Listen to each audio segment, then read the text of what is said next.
What's up everybody, Griffey here, with the Creep Tapes on Shudder and Welcome to Derry coming to Max. I've been pondering which horror movies could use the TV series treatment. You know, like Scream, but not awful. Why'd they change the mask? It's not even Scream! You have one thing that we like, you gotta... The game is finished. Now you die. Don Coscarelli created one of the most bizarre and imaginative horror films I've ever seen with Phantasm. The story centers around a shape-shifting undertaker, referred to as the Tall Man, who takes dead people and turns them into zombie dwarfs to send back to his homeworld as slaves. Yeah, it's a lot. But with the help of flying murder orbs and turning himself into a shockingly hot lady, watching the Tall Man terrorize Mike and Reggie is a righteous horror experience. It's like horror prog rock. When you're a lonely guy and there's not a lot of women around, you prog rock. That's how we do it. This movie has so many wild, incredible ideas. When you see them look through the dimensional portal to the Led Zeppelin album of kind of Jawa dwarfs that were our relatives, now working as slaves on this alien planet, you just don't get moments like that in movies very often. It's actually insane how bad the sequels were, how little they dug in to all of the cool stuff that this movie laid before them. Imagine a show set in a small, perfect, all-American town. A single death ignites a powder keg of underlying drama. Each episode can follow a different family, unearthing their skeletons in the closet, the Tall Man using his undead minions, magics, and huge rack to torture and torment poor families into madness. Phantasm definitely has magic left in the franchise, and a killer miniseries might be exactly what it needs to reawaken this most insane horror monster. Okay, Rudy, find some silver bullets. Where the hell am I supposed to find silver bullets? I don't know. Kmart? Give me a break. The Monster Squad is one of the gems of my childhood. The Goonies were great, don't get me wrong, but I wanted to be on the Monster Squad fighting evildoers and monsters, not just Italian bank robbers. In a bizarre twist, there was actually a show called Monster Squad from 1976 in which Dracula, Frankenstein, and the Wolfman become a superhero squad to make up for their past evil deeds. You definitely have to look that shit up, but we're getting distracted. The Monster Squad is a story of a group of kids who are obsessed with horror movies. They actually end up entering into battle with Dracula and other classic Universal horror monsters, eventually befriending Frankenstein's monster and sending those forces of darkness packing into a vortex. This idea is primed for an amazing miniseries. The Monster Squad can get word of a creature running loose in their bomb treehouse fort, and off they go. Every week, give me a new monster with characters I love and a new battle to have, right? Supernatural, X-Files, Buffy the Vampire Slayer. This is how you can present the Monster Squad. I know it's sacrilege to imagine it'll ever be as good as the original, but it will bring more people to go back and watch that underappreciated gem.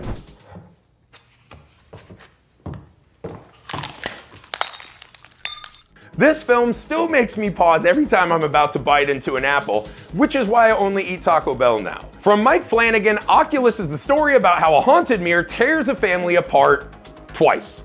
One of the coolest things in this movie is the reveal that this mirror has left a long line of victims in its past before arriving in this movie. That's where this show can take place. Every episode or season could revolve around a new victim hanging the mirror up and the horrors that unfurl. Mike Flanagan has a great track record in television, right? Midnight Mass is still one of my favorite miniseries that has ever happened. If anyone can take this property and make it amazing, it's the creator himself, Mike Flanagan. This guy crushes on TV. There is no shortage of evil in the hearts of men and foods for this hideous mirror to ruin for us. Just please not the chili cheese burrito. I have so little left. It's dead. Pumpkinhead is not only maybe in my top 10 favorite horror movies ever, but just movies ever. That witch will drag you to hell, Ed Harley.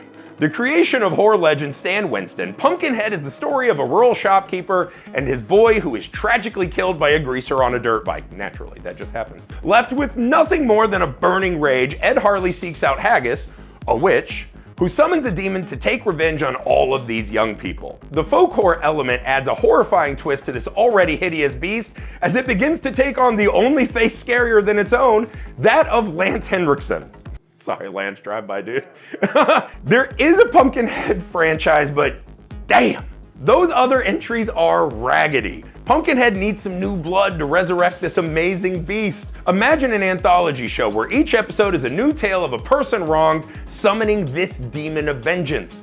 This should be a Wild West show, right? People out in the middle of nowhere doing each other wrong. The victim goes out to the holler, Haggis summons this thing, and Pumpkinhead wreaks havoc on bandits, on real estate agents, on guys that don't put enough meat in your Chipotle bowl, whoever. He can attack anyone. Vengeance doesn't have to be because someone rolled their tire over your kid's face. It could be for small stuff too. There is literally an infinite amount of stories about people doing dirty deeds that can meet this most underrated of horror monsters. It is not hands that call us. It is desire. Hellraiser tore my soul apart. Maybe not as much as its 10 sequels have though. Hellraiser to this day has the greatest VHS cover of all time in my opinion.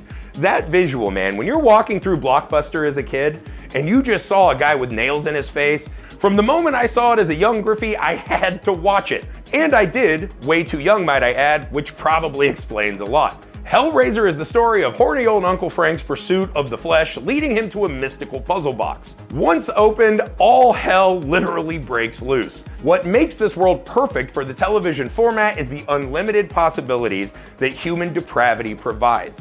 Let's really lean into the angels to some and demons to others mantra of this franchise and make these monsters scary again. We've got to get back to the Clive Barker-ness of Hellraiser. And a lot of these sequels lost touch of that. We got to use human flesh and human desire to paint these ungodly portraits that we can't take our eyes off of. Every week we can find a person with a new desire, a new kink, a new taboo to go after, to let them see how far they're willing to go, and Pinhead will just be the captain of that ship. It's to catch a predator. That's the pitch. How do you win? This is the thing. You might not ever win. Maybe when Pinhead puts the hooks in, you're like, this is too far. Maybe not. And Doug Bradley's still alive. He's been Pinhead in a lot of these. And if you want to see why we need to just bring Doug Bradley back, go watch the Pinheads he's not. It's not up for debate. Just get the good actor back. Let's get the hooks into the seedy underbelly of mankind. Let the Hell Priest come out and judge a wide array of characters and behavior every week in my living room. That's my list of horror movies that could use the TV series treatment. Like when my phone goes black and I see my own grotesque face reflected back at me, I want my nose rubbed in all of the dark delights these shows could provide.